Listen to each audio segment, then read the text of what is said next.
Magandang gabi. Hayaan niyo akong kwentuhan kayo patungo sa mahimbing na pagtulog. Humiga ng komportable at ipikit ang mga mata. Huminga ng malalim at pagpahingahin ang isip. Damahin ang sariling unti-unting kumakalma. Tanggalin ang tensyon sa iyong ulo, balikat, hanggang sa iyong mga paa. Hayaan mong dalhin ka ng kwentong ito sa isang payapang mundo.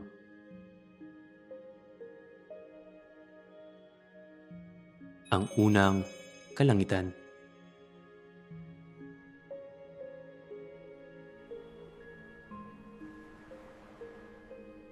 Noong nakaraang kabanata, matapos likain ni Bathala ang daigdig, napansin niyang mayroon pa itong isang malaking kakulangan. Bagamat matatag na ang mga kabundukan, dumadaloy na ang mga ilog, at nabuo na ang malalawak na karagatan, nananatiling ligaw at walang kaayusan ang mga dagat. Sa kanyang paglalakbay sa kailaliman nito, natagpuan niya ang sinaunang diwang, si Aman Sinaya. Hindi siya hinirang upang maghari, kundi upang maging tagapagbantay ng mga karagatan. Sa ilalim ng kanyang pangangalaga, natutong sumunod ang mga alon sa kanilang likas na agos. Humupa ang ligalig ng mga dagat at nagsimulang mamukadkad ang buhay sa kailaliman. Mula sa mga bahura at damong dagat hanggang sa mga isdang unang lumangoy sa karagatan, ang dagat ay naging isang buhay na kaharian. At nang masdan ni Bathala ang kanyang nilikha, nalaman niyang natagpuan na rin ng mga karagatan ang kanilang kaayusan. Ngunit bagamat payapa na ang lupa at dagat, may isa pang bahagi ng daigdig ang nananatiling hungkag. At dito magpapatuloy ang ating kwento. Ang unang kalangitan. Matapos maging payapa ang mga karagatan, muling nilibot ni Bathala ang daigdig na kanyang hinubog. Mula sa matatayog na kabundukan hanggang sa mga kagubatang unti-unting yumayabong. At mula sa mga ilog na walang humpay sa kanilang pagdaloy, hanggang sa malawak na karagatang binabantayan ni Aman Sinaya, ang lahat ay tila nasa nararapat nitong kalagayan. Ang daigdig ay hindi na isang hungkag na kawalan. Ito'y naging isang tahanang naghihintay lamang sa mga panahong darating. Subalit habang lalo niyang pinagmamasdan ang kanyang nilikha, lalo niyang napansing may isang bagay na hindi pa ganap. Hindi ito kakulangan ng lupa, sapagkat matatag na ang mga bundok.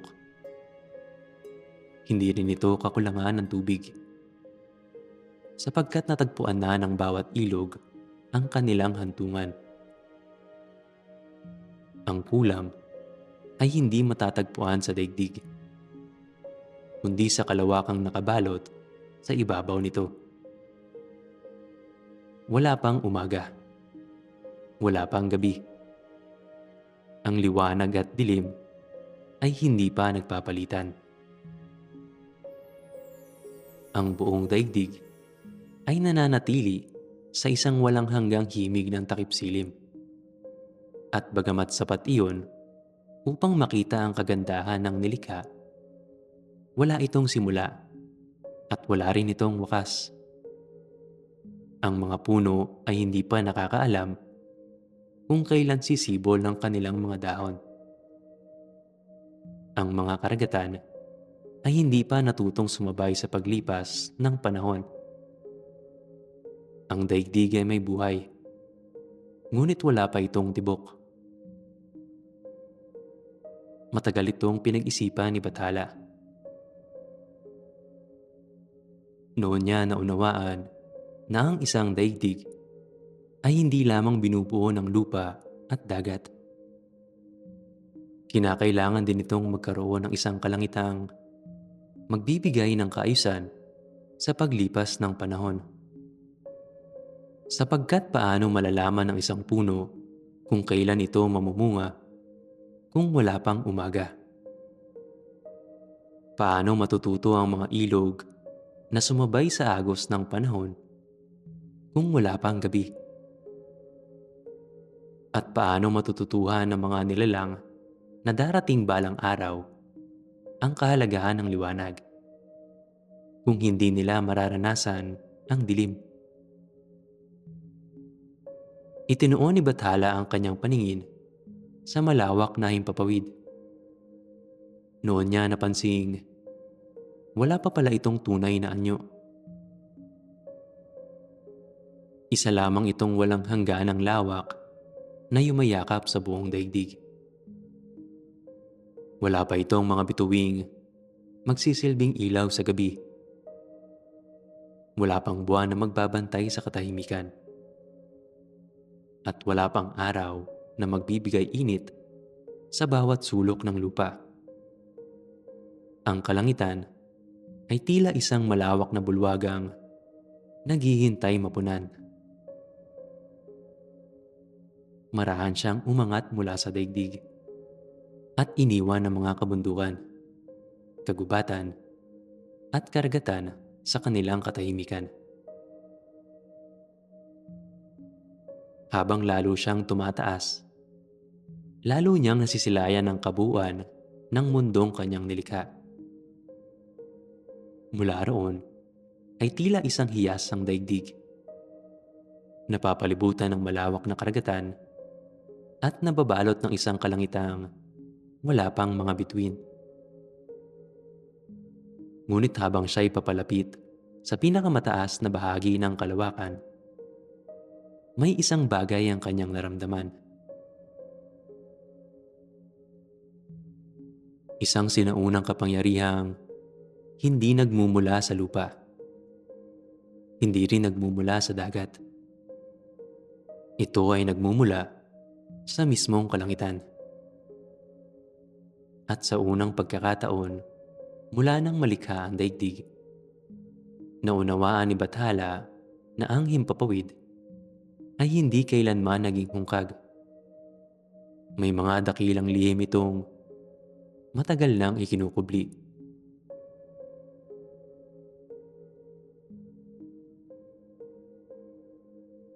Tahimik na nagpatuloy si Bathala sa kanyang pag-akyat hanggang sa marating niya ang pinakamataas na hangganan ng kalawakan.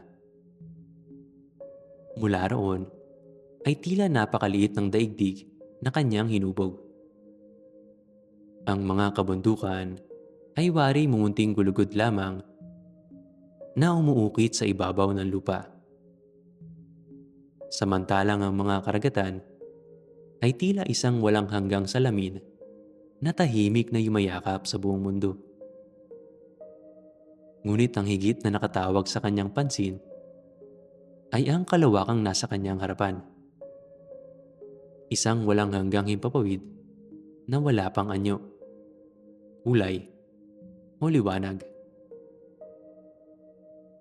Habang pinakikiramdaman ni Bathala ang katahimikan ng kalangitan, napansin niyang tila may banayad na pintig na nagmumula sa kilaliman nito. Hindi ito dagundong ng kulog o ugong ng hangin, sapagkat wala pa ang mga iyon. Isa itong sinaunang tibok. Marahan, ngunit matatag. Nawari matagal nang naghihintay ng sandaling ito. Marahang iniunat ni Bathala ang kanyang mga kamay.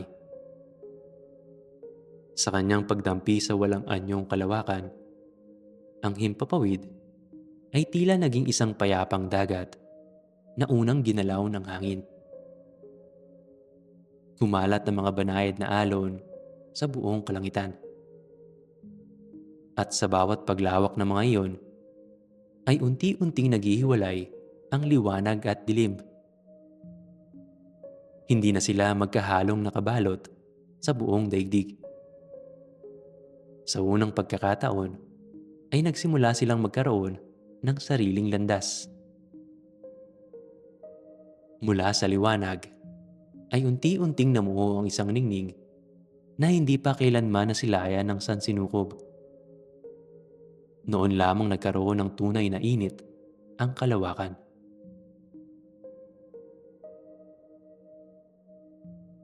Ang liwanag ay hindi na lamang isang bagay na nagbibigay linaw. Ito'y naging isang buhay na apoy na marahang lumalawak habang pinupuno ang kalangitan ng kanyang kinang. Sa kanyang pag-usbong ay nagsimulang magliwanag ang mga kabuntukan. Ang mga ilog ay unang kumislap na tila hinahabi sa ginto. At ang malawak na karagatan ay naging isang salaming kumakaway sa bagong silang na liwanag.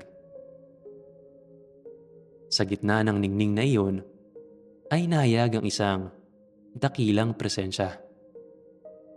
Hindi siya nilikha sa sandaling iyon. Hindi rin siya isinilang mula sa apoy.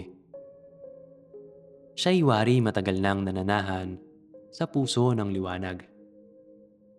Naghihintay lamang na mahayag sa tamang panahon. Siya si Apolaki, ang dakilang diwang magiging bantay ng araw. Tahimik na nagharap sina Bathala at Apolaki. Walang salita ang namagitan sa kanilang dalawa. Sa isang sulyap pa lamang, ay tila kapwa naunawaan nila ang tungkuling naghihintay sa kanya. Ang liwanag na minsang walang anyo ay kailangan ng isang gabay. Hindi upang ito'y supilin, kundi upang pangalagaan at tiyaking ang init nito'y magiging biyaya sa daigdig at hindi kapahamakan. Ngunit habang lumalawak ang paghahari ng liwanag, napansin ni Bathala ang isa pang bagay. Unti-unting umuurong ang dilim mula sa pinakadulong bahagi ng kalangitan. Hindi ito naglaho. Hindi rin ito natalo. Tahimik lamang itong naghintay. At sa katahimikang iyon ay nagsimulang sumilay ang isang malamlam na ningning.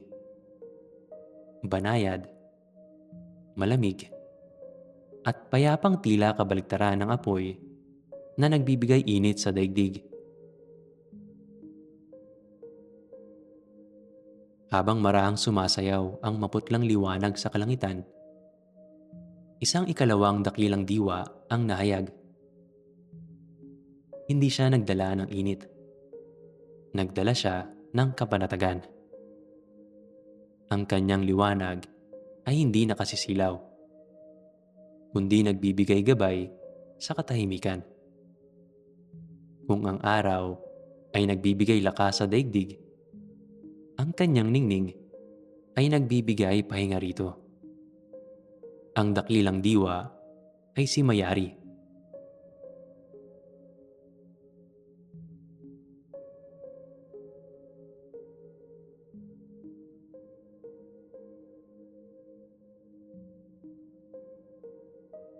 Sa unang pagkakataon, ay nasilayan ng kalangitan ang dalawang dakilang liwanag.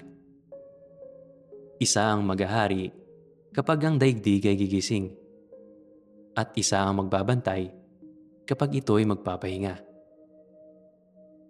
Walang inggit sa pagitan nila, ni pagnanais na higitan ng isa't isa. Sapagkat batid nilang ang isa ay hindi magiging ganap kung wala ang isa pa. Tahimik na minasdan ni Bathala ang dalawang sinuunang diwang nasa kanyang harapan. At sa kanyang pagtingin sa malawak na kalangitan, napansin niyang may mga bahagi pa rin itong nananatiling madilim.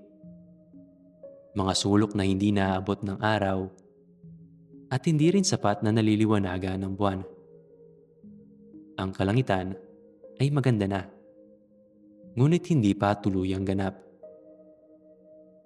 Maraan niyang ikinumpas ang kanyang kamay sa buong lawak ng himpapawid. Sa bawat kumpas ay tila may mumunting sinag na humihiwalay mula sa liwanag ng araw at sa kinang ng buwan.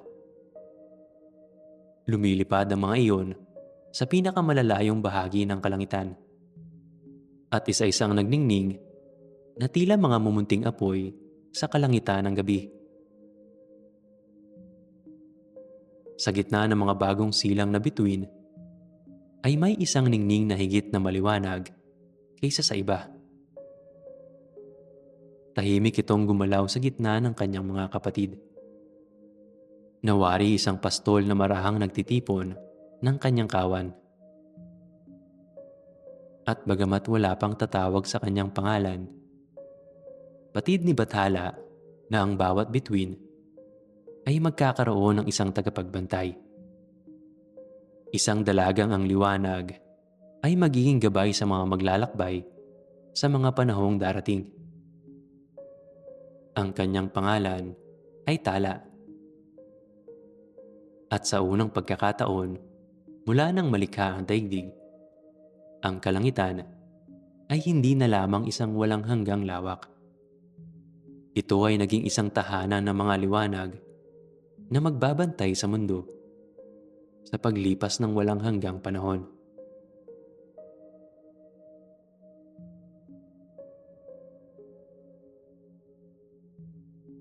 Nang tuluyang magningning ang araw, buwan, at mga bituin sa kalangitan, tila napahinga ang buong daigdig. Sa unang pagkakataon ay gumuhit ang liwanag sa ibabaw ng mga kabundukan. Ang mahahabang anino ng mga bundok ay marahang gumapang sa mga kapatagan. Habang ang mga ilog ay kumislap na tila mga hibla ng pilak na bumabagtas sa lupa. Ang malawak na karagatan na noon ay isa lamang walang katapusang bughaw ay nagsimulang sumalamin sa liwanag ng bagong silang na araw. Sa bawat alon ay tila may mumunting apoy na sumasayaw. At maging ang kailaliman ng dagat ay waring nagising sa init na noon lamang nito nasilayan.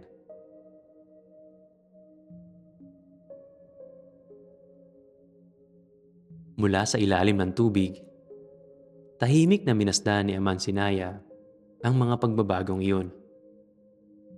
Noon niya unang nakita kung paano naglalaro ang sinag ng araw sa ibabaw ng kanyang kaharian. Ang mga agos na minsang sumusunod lamang sa sarili nilang landas ay tila nagkaroon ng panibagong sigla. Sa unang pagkakataon, ang dagat ay hindi lamang gumagalaw. Ito'y kumikislap. Subalit walang liwanag na nananatili magpakailanman. Maraan itong naglakbay sa kalangitan hanggang sa unti-unting yumuko patungo sa malayong dako ng daigdig. Habang papalayo ang kanyang ningning, muling lumawak ang dilim. Ngunit ang dilim na ito ay hindi na tulad ng dating kawalan. Hindi na ito hungkag at walang katapusan. Sa halip, isa na lamang itong panauhin na naghihintay sa kanyang takdang sandali. At nang tuluyan nang magpaalam ang araw, marahang umangat si Mayari, ang diwa ng buwan. Ang kanyang malamlam na liwanag ay dahan-dahang yumakap sa buong daigdig. Kung ang araw ay nagbibigay init sa lupa, ang buwan naman nagbibigay katahimikan. Ang mga kabundukan ay tila naging higit na payapa sa ilalim ng kanyang maputing ningning. Ang mga karagatan ay naging mga salaming sumasalamin sa kanyang muka, at ang mga ilog ay marahang sumabay sa kanyang paglalakbay. Noon unang natutuhan ng dagat ang banayad na paghinga ng tubig. Ang walang hanggang pagtaas at pagbaba ng mga alon na magpapatuloy sa paglipas ng panahon. Habang binabantayan ni Mayari ang daigdig, isa-isang nagsimulang magliwanag ang mga bituin. Sa lawak ng kalangitan ay tila nagkalat ang hindi mabilang na mga hiyas. Bawat isa ay may sariling ningning, ngunit magkakasamang bumubuo ng isang dakilang larawan. Sa kanilang gitna ay tahimik na naglalakbay si Tala.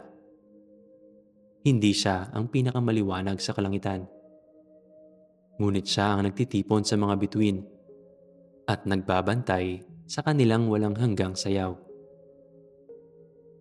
Sa kanyang paggabay ay naging maayos ang kanilang paglalakbay sa kalawakan, at ang kalangitan ay nagmistulang isang habing kumikislap sa gitna ng gabi.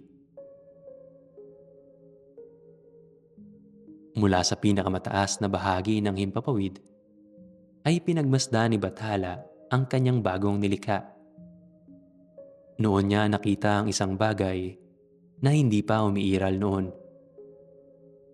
Hindi ito bundok, hindi rin dagat, hindi kagubatan. Ito ay ang paglipas. Sa unang pagkakataon ay sunundan ng umaga ang gabi, at ng gabi ang umaga. Ang liwanag ay natutong magbigay daan sa dilim, at ang dilim ay natutong muling ipagkatiwala ang langit sa liwanag. Walang nag-aagawan, walang naghahari magpakailanman. Ang bawat isa ay dumarating sa panahong nararapat sa kanya, at umaalis din upang bigyang daan ang susunod. At sa pag-ikot ng araw, buwan, at mga bituin, ay isinilang ang paglipas ng panahon. Mula noon, ay natutuhan ng mga puno kung kailan sila sisibol at mamumunga. Natutuhan ng mga ilog ang walang hanggang paglalakbay patungo sa dagat. Natutuhan ng mga karagatan ang pagsunod sa hila ng buwan. At maging ang hangin, na nooy halos hindi pa napapansin, ay nagsimulang sumabay sa paghinga ng daigdig. Tahimik nang umiti si Bathala. Hindi na niya kinailangang baguhin pa ang kalangitan, sapagkat batid niyang natagpuan na nito ang sarili nitong kaayusan. Darating pa ang mga nilalang na tatahan sa mundong ito. Darating ang mga panahong tatawagin nilang umaga ang pagsikat ng araw, at gabi ang pagdating ng buwan. Ang mga bituin ang mumunting ilaw na magsisilbing gabay sa kanilang paglalakbay. Ngunit matagal pa bago nila mabigkas sa mga pangalang iyon. Mayroon ng mga sinaunang diwang tahimik na nagbabantay sa itaas. At sa unang pagkakataon, mula nang malikha ang daigdig, ang langit at lupa ay sabay na huminga.